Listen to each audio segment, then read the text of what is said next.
안녕하세요. 이번 시간에는 구라고 하는 입체 도형의 건널비 그리고 부피에 대해서 살펴보도록 하겠습니다. 이제 우리가 구라고 하는 도형은 아실 텐데요. 이제 입체 도형인데 이런 식으로 동그란, 그러니까 축구공 모양, 우리가 흔히 아는 공 모양의 입체 도형이라고 이해를 하시면 됩니다.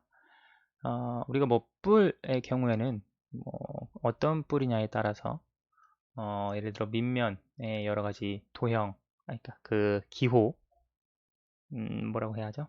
그 측량, 이제 예를 들어 원뿔 같은 경우에 우리가 알아야 하는 뭐 길이가 여기 밑면은 반지름의 길이라든가 혹은 높이라든가 혹은 모선의 길이라든가 뭐 이런 걸 다 할 수가 있는데요. 입체도형 9의 경우에는 나온 정보, 이 구에서 알 수 있는 정보, 필요한 정보는 보통 이 반지름의 길이 하나뿐입니다.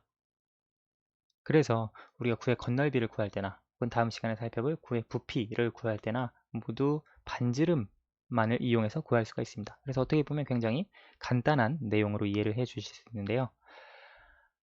구의 건널비를 구하는 방법, 결론을 먼저 이야기하면 구의 건널비는 이와 같은 입체도형 구의 건널비는 4파이 r 제곱입니다.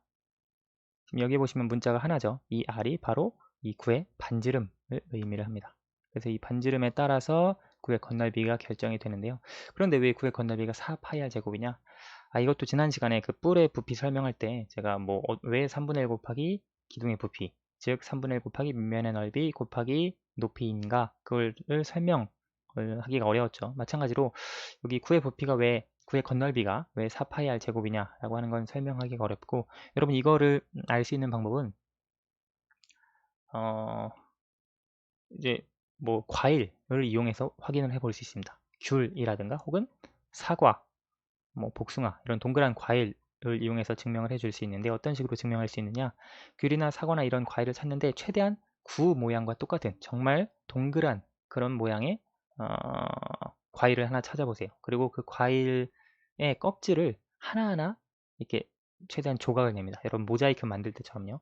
그리고 그 여기 구의 반지름 있죠. 그 귤과 혹은 사과나 그 반지름에 맞는 동일한 원을 이렇게 한 4개, 4개 정도 이렇게 그려보시고 무엇을 해보시냐면 이 귤의 껍질을 아까 말씀드린 모자이크를 해서 여기에 다 조각을 채워보세요. 이 원의 넓이를, 그리고 이 원의 넓이를, 이 원의 넓이를. 그래서 최대한 잘 조각을 내서 채워보시면 이 구 모양의 귤의 껍질을 다 벗겨서 조각을 내서 이 넓이를 채워보니까 원이 그 구와 반지름이 동일한 원을 4개 정도 채울 수 있구나. 그걸 여러분이 찾아낼 수 있을 거예요. 이제 궁금하시면 그렇게 한번 해보시면 그래서 구의 건널비가 4파이 r 제곱이구나 라고 하는 걸 이해하실 수 있습니다. 왜냐면 우리가 원의 넓이가 파이 r 제곱이죠. 그렇죠? 원의 넓이가 파이 r 제곱인데 그와 같은 원이 4개 모여 있는 것이 구의 건널비이기 때문에 우리가 이와 같은 반지름이 같은 반지름이 같은 원, 그 구에서 그 원을 총 4개 정도 채울 수 있다라고 하는 걸 실제로 입체 도형을 통해 교구를 통해 해보시면 확인을 해 주실 수 있습니다. 그래서 사실 이번 시간에 설명한 내용은 구의 부피가 4파이 r 제곱이다 라고 하는 내용 정도만 이해를 해 주시면 되겠습니다. 문제도 굉장히 간단하겠죠. 주어진 정보가 아까 말씀드린 대로 구에서는 반지름밖에 다른 게 없습니다. 원에서는 우리가 반지름, 그리고 호의 길이, 부채꼴에서는 중심각 이런 것도 있었는데요.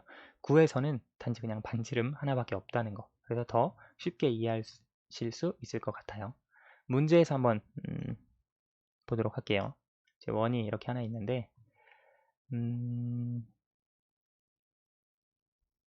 자, 이 원의 반지름의 길이를 예를 들어 4cm라고 해봅시다. 자, 그럼 이 원의 건널비 같은 경우 우리가 아까 얘기한 대로 4파이 r 제곱이라고 말씀을 드렸죠. 그래서 4파이 곱하기 반지름 4니까 4의 제곱 16이 되겠네요. 계산하면 4파이 곱하기 16 해서 64파이 제곱 센티미터다 라고 써줄 수 있습니다.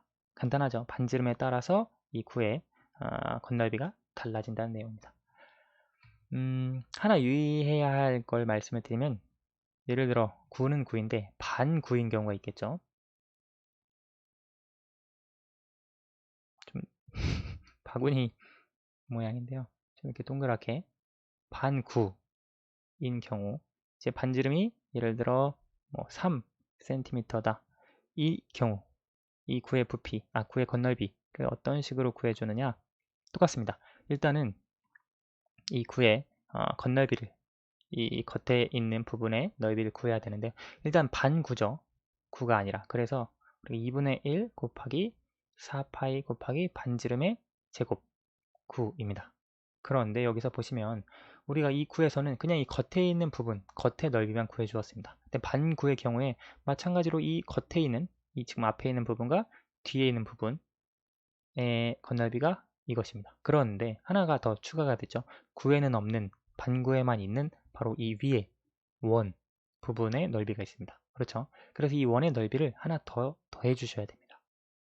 지금 이 원의 반구에 있는 윗부분 원이 있는데, 이 원의 반지름이 3이죠. 그래서 원의 넓이 파이 r 제곱해서 9파이를 더 더해 주셔야 반구의 건널비가 됩니다. 그래서 반구의 건널비를 구해 주실 때는 그 윗부분의 원의 넓이, 곡면 부분의 넓이에다가 윗부분에 있는 원의 넓이까지 더해서 더해서 구해 주셔야 실수 없이 정확하게 구하실 수 있다는 거 헷갈리지 마시기 바랍니다. 계산하면 2분의 1 곱하기 4파이 곱하기 9, 36파이의 2분의 1이니까 18파이, 여기에 9파이 계산하면 27파이 제곱 센티미터가 되겠습니다.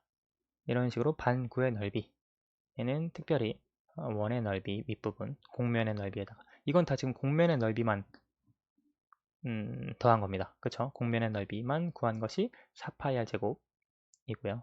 반구의 넓이는 곡면에다가 이쪽 단면의 넓이죠. 잘랐을 때, 제2평면으로 잘랐을 때 단면의 넓이까지 더해 주셔야 한다는 거 설명해 드립니다. 이번 시간은 9의 건널비에 대해서 살펴봤고요. 9의 건널비는 4파이 r 제곱이다 라고 하는 거. 사실 이것은 뭐 외우시는 편이 좀 더 9의 건널비를 구하는데 편리하실 거예요. 어떻게 뭐 증명으로 찾아낼 수 있는 방법이 아니니까. 다음 시간에 배울 9의 부피도 마찬가지로 9의 부피 구하는 공식을, 이제 방법을 외우시는 것이 좀 더 이해하시기에, 학습하시기에 좀 더 편리하실 것 같습니다. 네, 오늘은 여기까지 하도록 하겠습니다. 감사합니다.